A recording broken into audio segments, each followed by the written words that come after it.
In episode 4, we got really deep into the application process. We spoke a lot about the different ways that jobs are hired through referrals, through job applications, through LinkedIn, and how that we as applicants need to play in all of those pots to increase our chances of getting hired. We also got into the detail of how the applicant tracking system actually works. So this will probably dispel a bunch of myths, as well as giving you a really hot take on how to get around those super annoying job application forms. That was one of my highlights from the episode. Hope you find it useful and stay tuned and enjoy. The job market has changed since the pandemic, and so have the rules. What worked 3 years ago no longer works. There's so much more noise out there and so much contradictory advice. We're here to help you cut past the noise and decode the new rules. And to guide you to your next opportunity. We're going to give you our shared expertise and help you figure out how to make the most of this post-pandemic talent market. So join us on this journey if you're open to work. Hey, James. Hi, Matt. You came back for week number 4. Week number 4 in our weekly Open to Work series. We're both still open to work and we're both still talking about what it's like being open to work.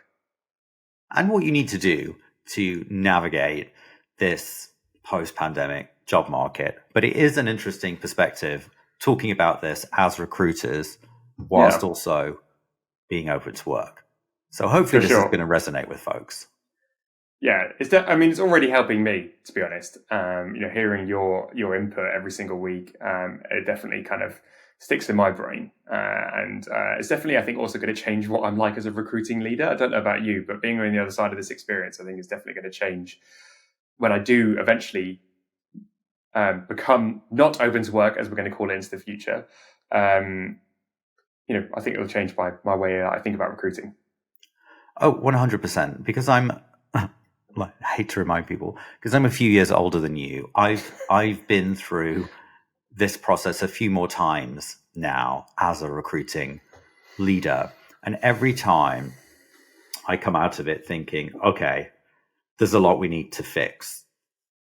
But this time, because the landscape has changed so much, there is an awful lot to fix for the recruiters that are left in seat and for job seekers that are trying to navigate this post-pandemic, post-AI landscape. The signal to noise in the marketplace is so out of whack that it's creating a really terrible experience for everybody. And it's going to be a really interesting challenge to fix this inside whatever companies you and I end up working in, but then also trying to fix it across the marketplace, because that's going to require all of us as an industry saying what is it we're going to stand for, and what is it we're going to tolerate, and what can we afford to do. So Alderson James are one of the leading people and talent agencies. Since 2013, they've been responsible for over 1,000 people and talent hires, including one in a company that I used to work at. They helped me hire my head of technology TA. So I know the guys there pretty well. They've been responsible for scaling some of the most innovative companies in the UK and the EU. Also recently just launched in the US. So even folks in your neck of the woods now, James, can get involved for contingent, retained, and executive search. And they also now do embedded through AJX. So they can do it all.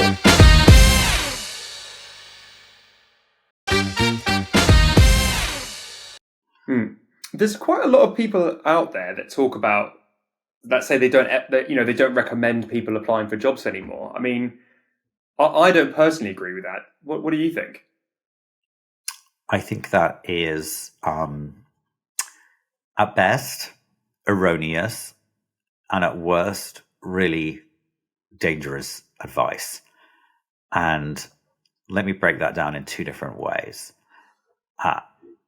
As we've already covered, I've been leading recruiting teams for a long time now on both sides of the Atlantic, in small companies and inside very large. And in my last role, my team hired 40,000 people a year. And in the job before that, my team hired 20,000 people a year. And when I look at the data inside those companies, both Fortune 500 companies, so significant multinational corporations, when I look at the data in aggregate, at the end of the year, it's always broadly the same. In that when I look at how did we fill those 40,000 jobs or those 20,000 jobs, year over year, it's broadly 50% of the jobs that we filled came from inbound applications from people applying. Roughly 30% came from employee referrals, which is still requires an application. And then roughly 20% came from recruiters, internal recruiters going out proactively sourcing, outreaching to candidates and asking them if they were interested to work at the company. And actually, even that 20% still requires an application, though sometimes at a different point in the journey. So again, coming back to how we fill jobs inside companies, minimum 50% of jobs are filled by people just simply submitting an application and nothing more. Now, obviously, across the enterprise, it can look different. Some business units will be 100% inbound applications. Some areas will be 100% sourced by recruiters. But remember, you'll still be required to complete an application at some point.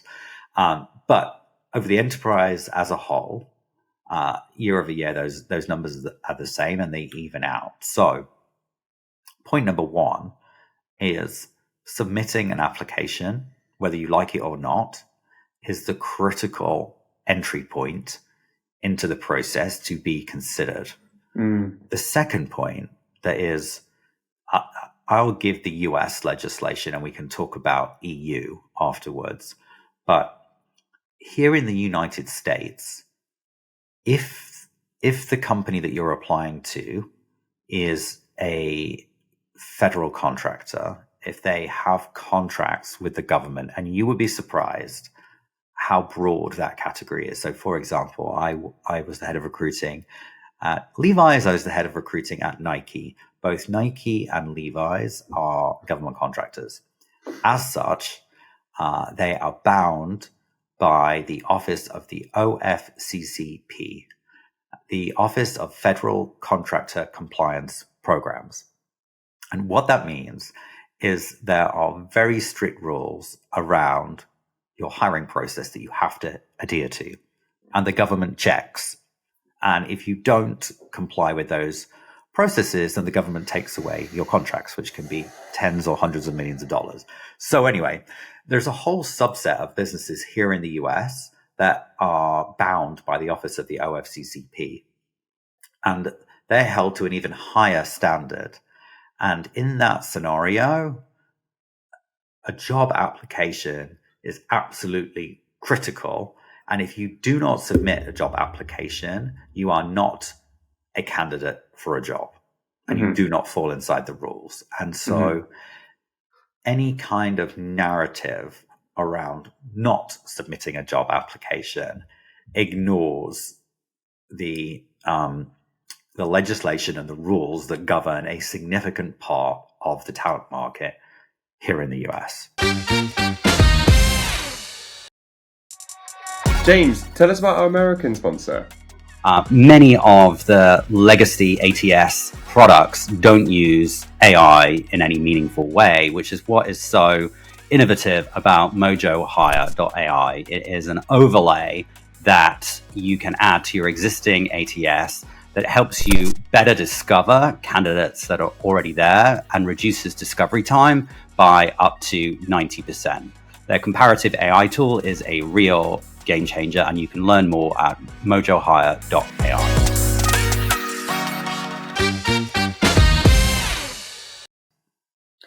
And so it really feels like then this is being driven by frustration, potentially, from the candidate marketplace. And maybe you could kind of fill in these gaps, but the sentiment that I see, and I've actually written about this a reasonable amount as well, is that I'm more likely to get a response if I get a referral into a business. We'll talk about the different channels and like why it's important to be in each of those pots, the referrals, the recruiting, and then the applications piles.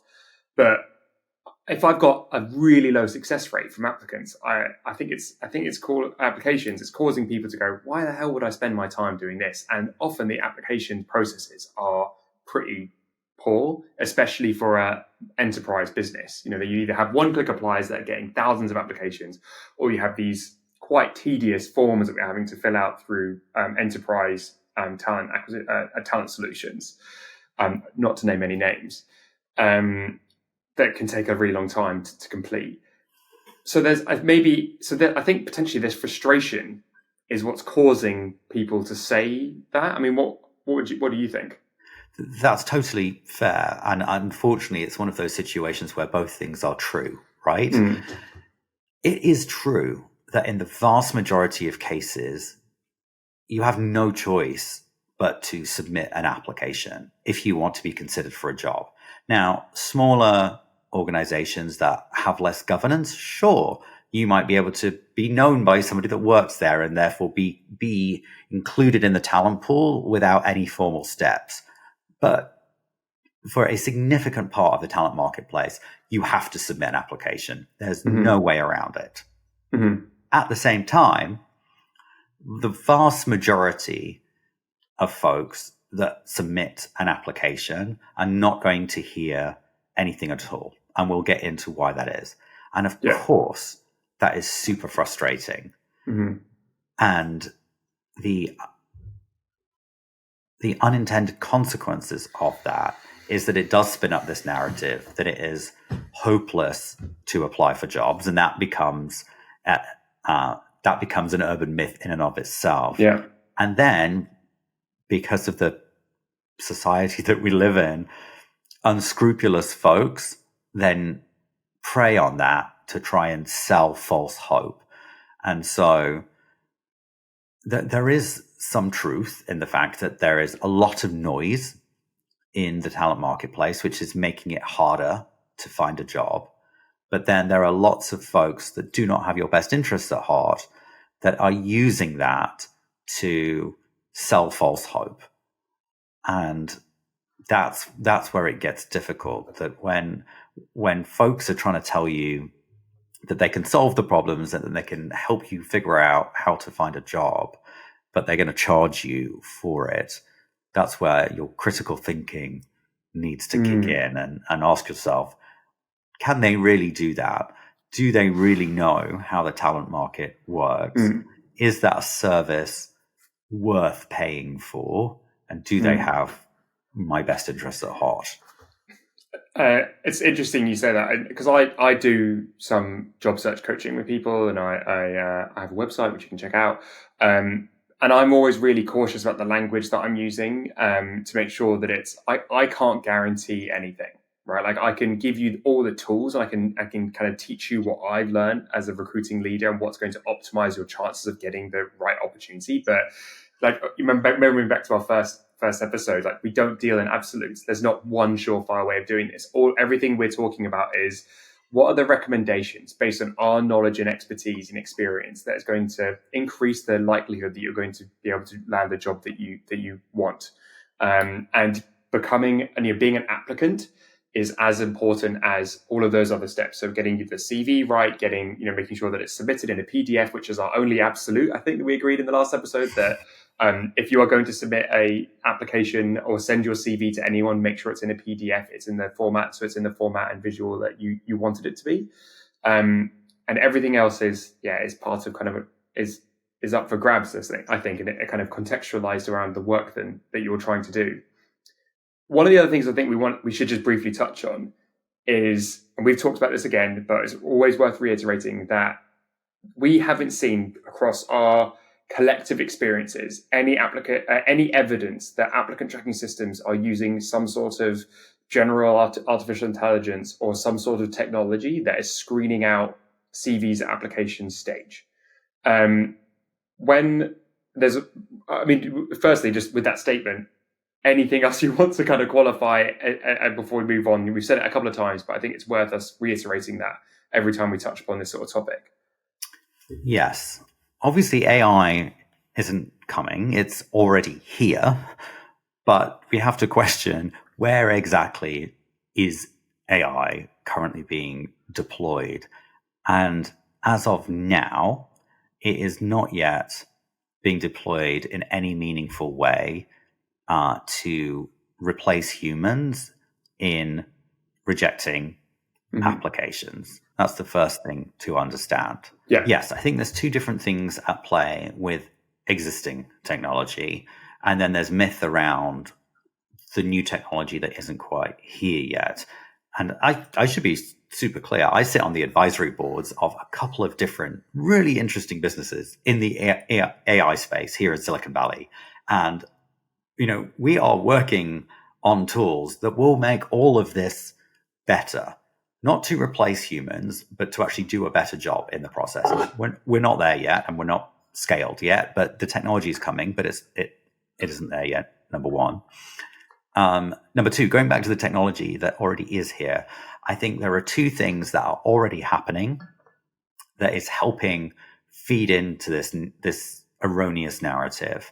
The first is the parsing technology. So when you upload your CV or resume to an ATS, many of them, even the older ones, have the ability to quote unquote read your resume and then populate the ATS database. And often there's a lot of scrambling that takes place during that, and the information isn't parsed correctly. That fuels the narrative. And then to your point, the binary yes or no killer questions. Do you have the right to work in the country that you're applying to? Are you are you over 18 years of age? If you answer incorrectly to those questions, you can be automatically rejected. But that is automation. That is not AI.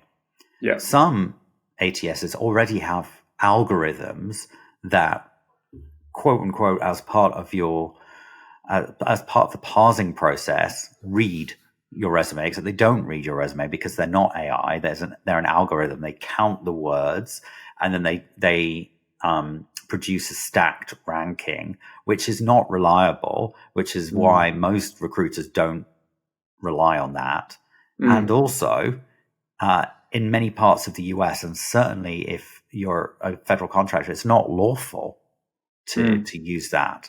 And so there's some kernels of truth that get wrapped up in the myth, which makes the whole thing seem much more insurmountable. But most of what people think is happening is not happening.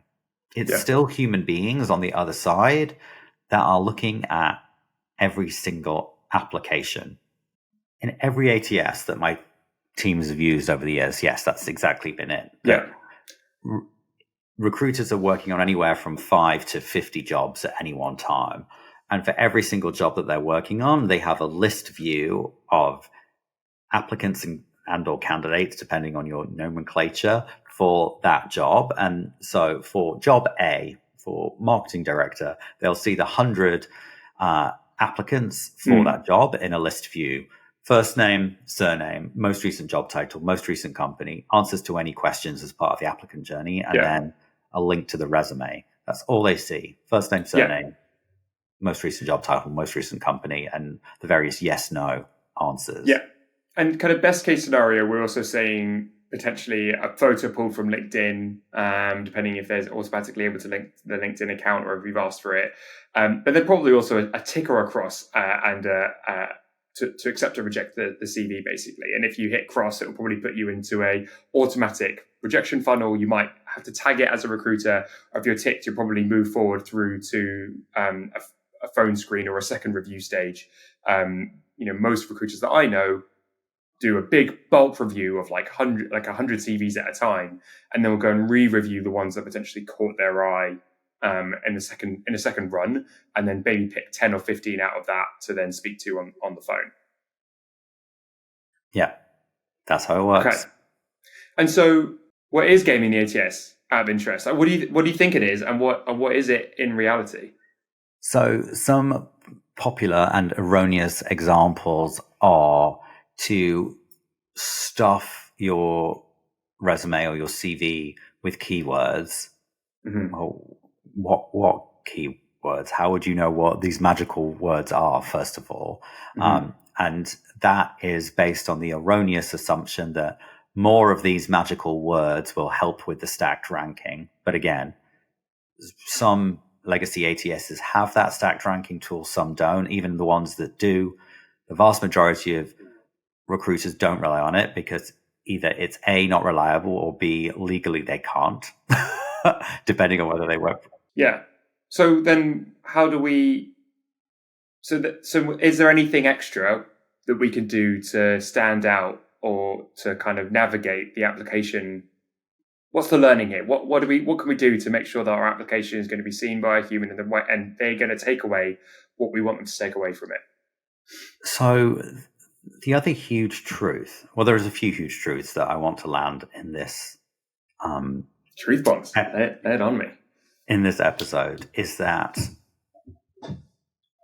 there's a few big deltas that most people don't realize. The first is the delta between the applicant count that you see on some job boards. LinkedIn took theirs away, but some other job boards keep them. So when you see those thousands of applicants, that number is not the same as the number of people inside the ATS, because the count of applicants counts the number of people that hit apply. It does not know how many people completed the application. And there is a huge drop-off. It's obviously something that we measure because we have to pay for that external media, whether it's LinkedIn, Glassdoor, Indeed, wherever. The job boards where you see the jobs advertised cost us money. And so we carefully track traffic from those job boards and conversions into the ATS and completions inside the ATS. One of the Fortune 500 companies that I worked at, the attrition from hitting apply to getting inside the ATS was 99%. So for every 100 people that hit apply, only one would get inside the ATS. So that's the first thing to remember, that not everybody is completing the applicant journey. So the first thing you can do is do that. The second truth, and this is what's really hard for people to hear, that again, in more than 20 years of doing this, across all parts of the enterprise, when I look at applicants inside the database, so people that have completed the application, year over year, in every geography, in every part of the organization, it's always at least 75% of the people that apply for jobs do not meet the minimum criteria for the job that they've applied to. So they're not qualified. So of every 100 people that make it inside the ATS, roughly only 25 are actually like viable candidates for that job. As human beings, we are really bad at assessing our own capabilities and skills against the jobs that we're applying for. And there's a couple of different narratives out there, and some of them are admirable, that, you know, you should shoot your shot, and, you know, if you're 80 or 90% of the way there, you should apply. And in some cases, sure, go ahead and do that. But again, coming back to, if the company you're applying to has a government contract, and they're therefore bound by the OFCCP, those minimum criteria are non-negotiable. So if you don't meet the minimum criteria, there's no point in shooting your shot, because you will never be considered as a candidate if you don't meet the minimum things, because that's the law. Those are the rules. The nice to haves, sure, if you don't meet them, shoot your shot. But if you don't meet the minimum criteria, then there's no point applying. I think there's, you know, because this is a really, especially with the kind of the mass perpetuation of kind of programs that for a charge will help you apply to as many jobs as possible, which I think, again, to your point, reflect on what they're, you know, what is the narrative that they're looking to tell to help sell their product, and why is that beneficial to them, and to be kind of critical of that.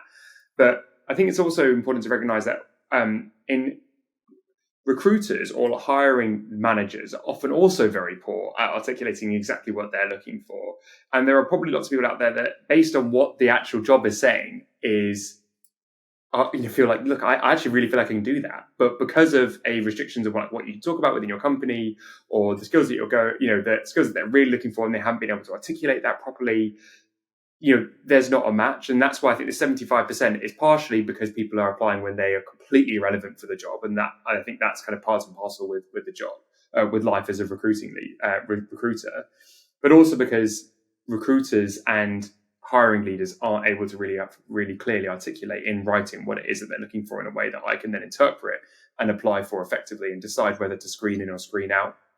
So I think it is a marketplace kind of challenge, but I don't think that kind of should reduce you kind of reading critically, or like what is actually being there and going, could I get this job, and could I do this job if I was tasked with it? And am I going to be relevant?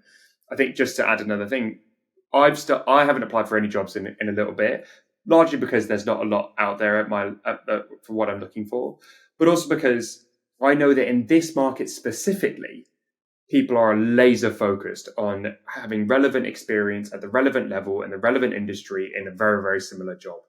And it's so hard in the context of this market specifically to do anything that's a stretch to what exactly the person is looking for, because there are so many candidates available. You are just really unlikely to get a job if that job is a stretch for you right now, sadly. And that wasn't the case in the post-COVID hiring boom, that it is the case at the moment. And we need to, as applicants, respect that and understand what's a shooting your shot versus what is a really good bet that I actually, that I can really do this job. I have clearly aligned skill sets to do it. And even then, you still might not get the job because there's 100 of other people who managed to get in before you, and they'd already had 10 people on the shortlist. And I think that kind of getting down into the meat of it is what's causing a lot of people frustrations. I really feel like I could do the job because I really, really believe that I could do it, and I didn't even get past first stage. And I think that is kind of the frustration that a lot of people have at the end of the day, which I think is a marketplace issue rather than just being a kind of a candidate issue. Yes, and again, it comes back to we're really bad as human beings at assessing our own capabilities against the minimum criteria, because again, 3 out of 4 people make the wrong assessment, and that's just human nature, and there's nothing wrong with that.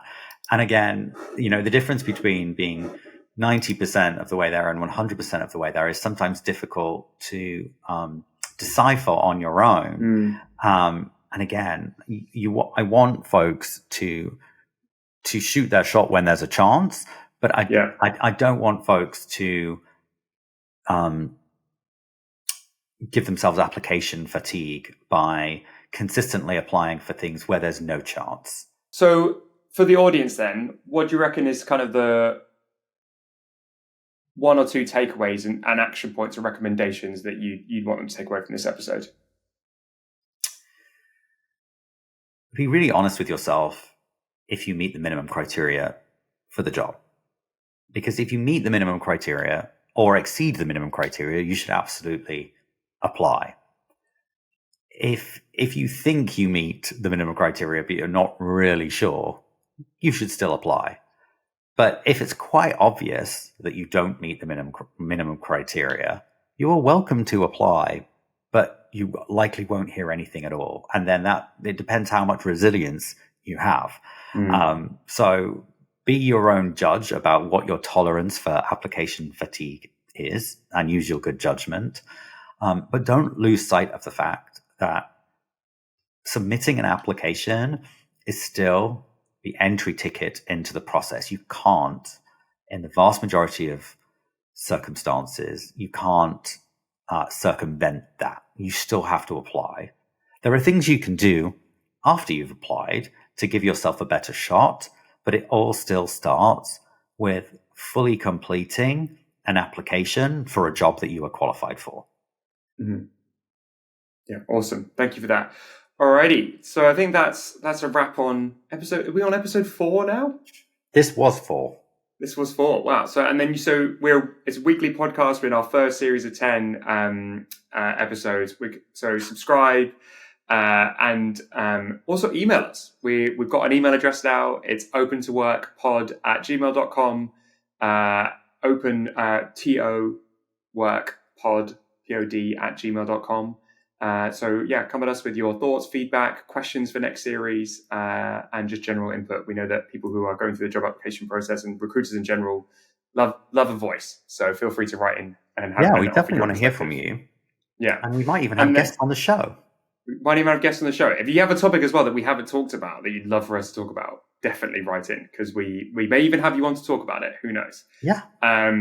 So James, where can we find you in the meantime?